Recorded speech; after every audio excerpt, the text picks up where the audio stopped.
We're going to go in now and we're going to talk about the future of operational excellence and what will business process look like specifically in 2027. The genesis for this effort in this panel was started last year with a webinar that covered what does the future look like, and from that idea of emergence came through in the theme that we saw in the opening video as well. And what I'm going to have to do is I'm going to have each gentleman introduce themselves, just briefly what's going on, and then Roop is going to actually pick up and introduce topically what we're going to do. And then remember, we don't want to let these guys just rest. If we hear something that we don't agree with, we want to make sure we raise our hand, I'll have a microphone, and we challenge some of the thought and thinking. I mean, come on, 2027, what's the future look like? There is a wide degree, I'm sure, in the thoughts. So over to you guys. So I'll start out just very quickly. My name is Gary Etchen, and I'm from Eli Lilly and Company. It's a global pharmaceutical company. And I have responsibilities specifically within the R&D division. And there I have kind of a multifaceted role that has operational components for our R&D organization, as well as responsibilities for continuous improvement, specifically in the research portion of that organization. Hey. So I'll follow that up. I'm Roop Singh, and I'm with SecureWorks. My primary focus is on business transformation, so all aspects of that, from process transformation to systems, and leading up to culture change. I also am quite involved in the delivery and launch of new services and new products for the company. And hi, everybody. I'm Rick Hepp, formerly Operational Excellence Leader for Bristol-Myers Squibb. I've been in the biotech industry the last dozen or so years, and prior to that, I was one of those old Jack Welch General Electric Master Black Belts. So I've got some old-style ideas, and my mindset is shifting these days in terms of really how does OpEx really become that enabler for business transformation to succeed. So taking it back to the webinar we did, there were a few themes that came up.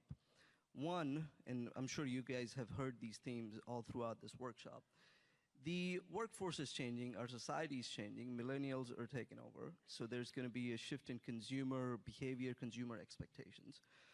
Two, new technologies are coming up, new technology platforms are coming up, and we will see a convergence of all of them, and we'll talk a little bit more about that. So how does that affect this industry?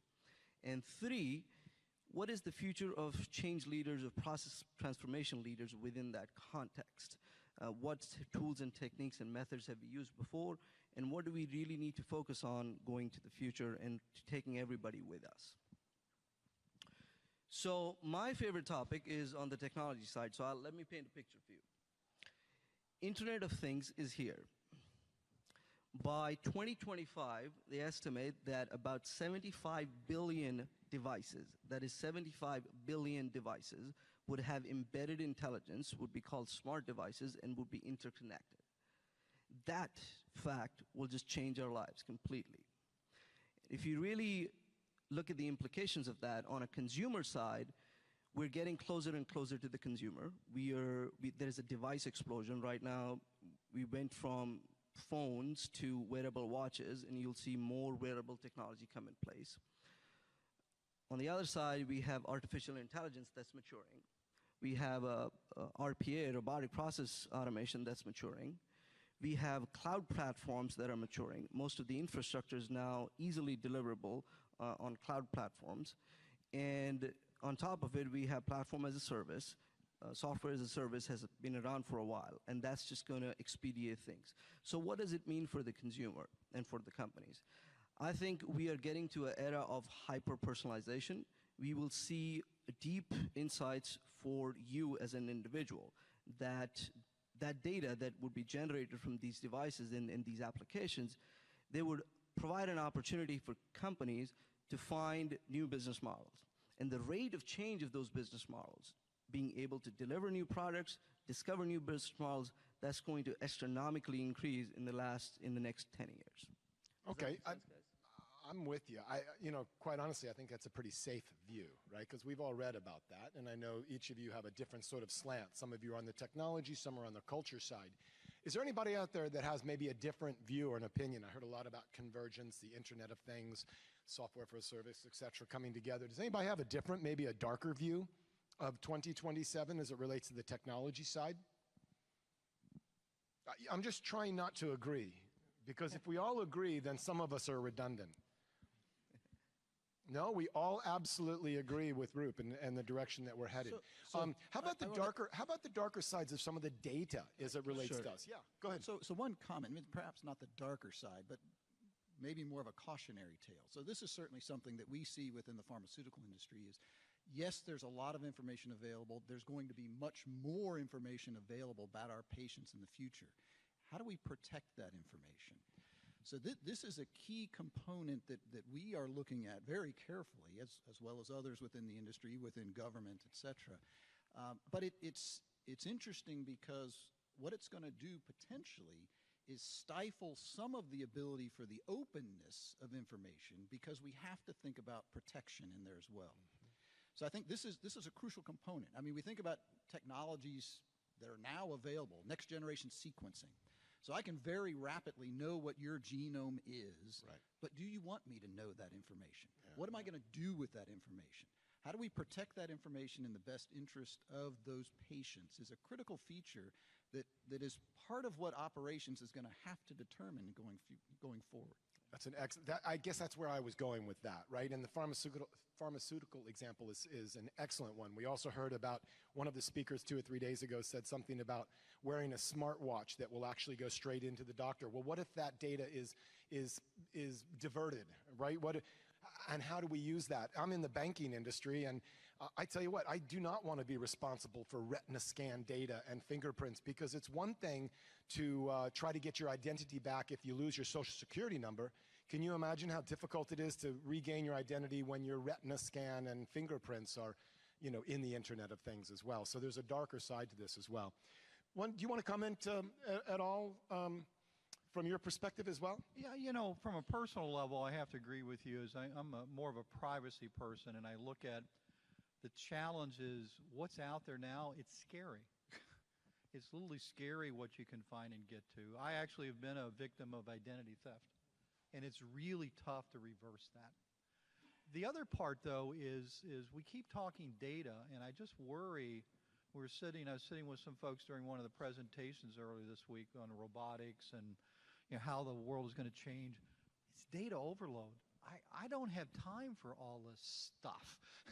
And yet it's out there. You've got some folks get very focused in certain areas, but I think the challenge we're going to have, it's not going to be that you can't get to that information. What do you do with it? So let's use that. Let's talk about operational excellence in 2027 with this plethora, this just amazing amount of data available to us. What does that mean for us, the industry, in 2027? Yeah, let me take that up. So this view doesn't come without its challenges. As you can see, this plethora of devices coming up, we will have challenges in interoperability. We will have challenges with privacy and security. From a data standpoint, I think artificial intelligence is getting much more mature. And what you will find is the human activity will be removed from non-value-added activities, and we will take an era of where humans are involved in much more data-driven activities, but at a point of decision when all the data is presented to them in a very nicely organized fashion. So what that allows us to do is to actually automate the stuff that can be and needs to be automated, but really pay attention to areas where human intervention is required for either privacy or security reasons. Yeah, but I worry, can you imagine if you're on that non-value-added side of the game? I mean, I look, for example, at driverless cars. Now trucks are starting to get there. You're talking massive parts of our employee section are going to be displaced. And where do those workers go? I looked somewhere in the late 2020 range. I think things like self-directed work teams suddenly become where you need to be. And I think managers disappear and people become leaders who provide that strategy, and they look for those work teams that can deliver it. But what a different way to do stuff. So one comment there, and I think that's true in part, but I also think about the way work is changing today. So again, I go back to the pharmaceutical industry as that's my home. But there, the type of work we're doing today is far different than it was in the past. So I agree completely. If I look at the old world of fully integrated pharmaceutical company, where we do everything in-house ourselves, the way things are changing today, it is a huge network of activities that has to occur. And there are human interface points that are absolutely essential to make those networks work effectively. So that's only expanding as we go forward. When we look at the way our business is going to run in the future, it's far different than it is today. We've started down that path, but we're only at the very beginning of what I see as a much more networked environment. I mean, we're seeing collaborations today that even 5 years ago would have been unheard of between companies like your former company and my company. And so these used to be just competitive arrangements. Now they're cooperative arrangements. But yet we run different systems. We have different operational systems through which we manage our work.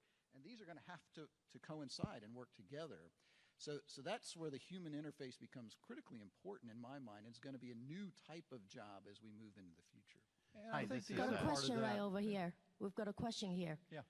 Hi, this is Dave Robinson. I'm in the healthcare industry, and one of the things that I think we're struggling with, but what we're seeing definitely on the banking side and even on the personal side, is this need for instant information. And so I think in 2027, or as we're making our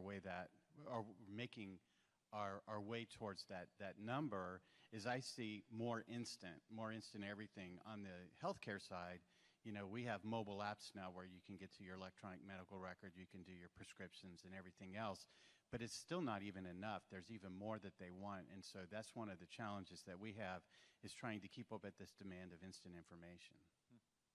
Right, I see a connection with the talk that Sunil gave on the first day of opening keynote. So that loop between data and product, and how quickly you get actual consumer behavior data, and then you float it back into the product and improve the product, I think that's where the companies have an opportunity. We have now an infrastructure that we can develop these applications, we can put them out in the world and actually get real feedback much quicker in a much rapid pace than we were 10, 20 years ago. So what that allows us to do is to do exactly what you said. The rate will increase, but also the opportunity increases. What we will find is that because of that data, we have the insight, and that allows us to explore new business models, solve new challenges for the customer, and that's where I think the exciting future is for the companies. Excellent. Back in the corner. Yeah, so I'll put this in the customer-centric side. So this is Doug Shevsky with Aetna. We're talking about customers from an individual company standpoint, and we're thinking about operational excellence as we work, partnerships with our tiers and our partners as we collaborate. But put yourself in the individual standpoint as a customer and a consumer of lots of products and services, and think about people stopping, in many ways, stopping using email, right? People are using their phones, they're texting, they're connecting in other ways because of information overload. So as the information that's given and pushed to us as individuals and consumers increases, how will we work more broadly to make sure that we're not exacerbating that, right? We're not pushing more and more information. Is it in the collaboration, in making sure that we're thinking about those customer-centric touch points? What are your thoughts on that? So my perspective on that is we will definitely see a lot more convergence. Does that mean more applications? Probably, but it also means that there will be players that will develop applications that are converged, and we will in fact see a trend for simplicity because we're just overloaded. And what we want to do is, I want to walk in and have my home, my fridge, my television, my car, my computer, my phone, my watch, my health records. I want all of that connected. My bank. I really want to live a simpler life. And I think there is a big drive towards that. As we see this data exhaust come back, I think there is opportunity to drive towards simplicity. And I think that's an excellent point, because I think that's one we're seeing everywhere, is that convergence. I mean, even if you think back just a few short years ago, most people in this audience probably would have walked in here with a laptop, a phone that was not a smartphone, maybe a PDA, so a multitude of devices. And today I can do it all with a cell phone. with that smartphone. So I think that simplification is going to be key going forward, or that integration of information into single locus of control. But can I observe, I'm here in the middle, I don't want to stand up, but you can hear me. This hyper-personalization, I wonder if that's actually misleading, in that the more information we have at our disposal, we end up being more confused, actually. And so with all of this information available to us in the future, I'm looking for your thoughts. I'm reminded of business architecture, PMO, change management. All these are roles that have just come around to support the CEO, and that's because the CEO has too much information. They're not equipped to manage their company like they were before. I'm just interested in your feedback of, in the future, with all of this hyper-personalization available, what's it actually going to feel like for us? I suspect we need to protect ourselves from ourselves. You know, it makes me wonder, too. We're talking that customer in. Let's kind of switch that. You know, our traditional world is how we're helping employees get better, how we're helping business processes get better. So now start to think about this from that kind of view. What are the challenges we as process excellence and operational excellence professionals, what are the different challenges we're going to have when this information is available? Will it make our businesses better? Does it change the way we work? I think that's some of the things we've got to start to get our arms around, because at the end of the day, those products and services customers are looking for, they got to come from us. So how are we going to do that? And then I think it picks up the question that was just made is, okay, then how do you filter through all that individualized input to something that makes sense to build a business strategy around?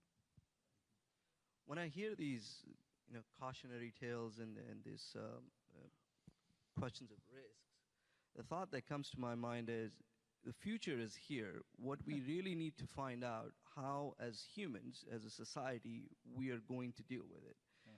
It is not determined what the outcome would be, but it really depends on these questions and really the strategy we take to evolve with all of this technological advancement. And to Rick's point, you could look at it from an employee standpoint, or you could look at it from a consumer standpoint, or you could look at it from a CEO standpoint to develop more opportunity. It depends on your perspective. What do you see? You see risk, you see opportunity. Your call.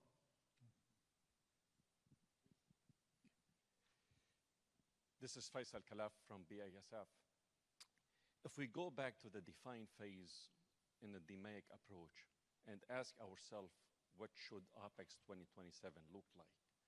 We have to ask ourselves that the heart of OPEX is really delivering the customer need and expectation for 2027. So OPEX is about delivering customer expectation.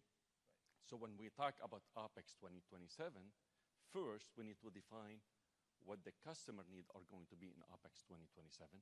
Now, we heard a lot of talks and interesting presentations about KPIs and KBIs. Now, the KBIs may not change. Those are stable. The KPIs may change. The product or service and how we deliver those may change. The OPEX, in my opinion, the success of the OPEX strategy for 2027 or 2100 or whatever has to be built around transparency and has to adapt to the changing need of customers so that it shouldn't take a long time to turn the ship around, and the workforce would be agile and responsive to meet the customer needs. Good closing comments. Each of you, please. I'll spin off of what the last person was saying is, I really think what's going to start to happen then is good companies, great companies, it's their culture that is their winning formula. Then it depends on what are those needs of that customer base and the products and services you're going to bring out. But if you don't have that culture in place and your workforce ready to then move in whatever direction you got to go, I just see that we're back into another huge change challenge from a business transformation. Garrett, what do you think? Yeah, it's interesting. I'm struck by a couple of quotes from Peter Drucker. The first one was when asked, predicting the future. How do you predict the future? And he said predicting the future is a lot like trying to drive a car down country road at night with no lights on and looking out the back window. And then went on to say, as a second quote, was the best way to predict the future is to create it. And so I think this is kind of key for us as we think about where we want to go. What are going to be those disruptive technologies of the future? Clearly, information technology is happening already, is already here. But what we do with that information, how we use it to our advantage, our customers' advantage, is going to be a key piece of figuring out how do we do that, how do we create that value. And I think you're exactly right. Flexibility is such a key in here. If we build rigid systems, operational systems that can't adjust to the rapidly changing pace of technology, then we're going to be left in the dust. So to me, that's the biggest issue is we're not going to be able to predict the future, certainly not 10 years in advance, but creating the systems that enable us to be flexible, to adjust to the disruptive technologies, and then utilize that information to better serve our customers is the key. Excellent. Roop, bring us home. So I agree with both of you. The idea of flexibility needs to align with the rapid changing environment. We have the ability to put out more products more quickly, and it really depends on how flexible we are with our strategy, with aligning customer in the middle of that strategy and not leaving them out, and really getting fine-tuned into what is the problem that we are solving for the customer. And then look at the state of the technology and align it with what is the state of technology now and how it can enable to solve those problems, make the customer's life easier and better. So to bring in Rick's point, the culture aspect of it is the pure underlying fundamental. If we bring in a flexible set of ideas and we focus on putting these products and services out quicker and quicker, that's the only way to win in this change. The change is bright, if you ask me. Excellent. So we're going to finish up now.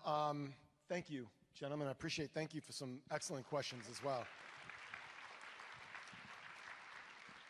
So we set out to do 4 things. So check off on your check block. Number 1, stories. We heard the stories, the good, bad, and the ugly, the experience that was there. We looked and saw some very interesting and creative innovation from our sponsors and our vendors next door, and we learned about what that was. And then at the same time, we also built a network and a community. Many of you are walking back with new friends and new colleagues, new ideas that you'll take back into your individual areas as well. But remember, the last bit is internalize. Make this yours. Make and own what you've learned here and put it back into your workplace to better what you do and to keep making things simpler and easier for our customers and for each other. So on behalf of all of you, thank you very much for putting up with me for a couple days. I know several of you still have other things to do. The conference shifts into second gear now and does some other things. Many of us are on the road, so bon voyage, safe travels, and I hope to see everyone back this time next year, back here in Orlando. Thank you very, very much, all of you.